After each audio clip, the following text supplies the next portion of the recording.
മുഈനുദ്ദീൻ തങ്ങളുടെ മുരീദീങ്ങളിൽപ്പെട്ടതായ ഡൽഹിയിൽ വഫാത്തായി കിടക്കുന്ന ബഖ്തിയാറുൽ കഅക്കി റളിയല്ലാഹു അൻഹു രേഖപ്പെടുത്തുകയ 70 വർഷം ഞാൻ എന്റെ ഉസ്താദിനെ ശ്രദ്ധിച്ചു നോക്കി. എന്റെ ഉസ്താദാകുന്ന ഖ്വാജാ തങ്ങൾ മുഈനുദ്ദീൻ തങ്ങള് പകല് മുഴുവനും നോമ്പാണ്, രാത്രി മുഴുവനും നമസ്കാരമാ.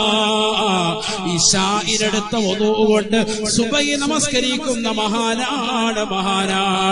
എല്ലാ ദിവസവും വിശുദ്ധമായ ഖുർആൻ 2 പ്രാവശ്യം ഖത്മ തീർക്കുന്ന മഹാനാണ് എന്റെ ഉസ്താദ് എന്ന് ബഹുമാനപ്പെട്ട ബഖ്തിയാറുൽ കഅക്കി റളിയല്ലാഹു അൻഹു ലോകരോട് വിളിച്ചു പറഞ്ഞുവെങ്കിൽ 70 വർഷത്തോളം പകല് മുഴുവനും നോമ്പ് പിടിച്ചവരെ നമ്മുടെ ജീവിതത്തിൽ നമ്മൾ കണ്ടിട്ടുണ്ടോ? 70 വർഷത്തോളം രാത്രി മുഴുവനും നമസ്കരിച്ച ആളുകളെ നമുക്ക് പരിചയമുണ്ടോ?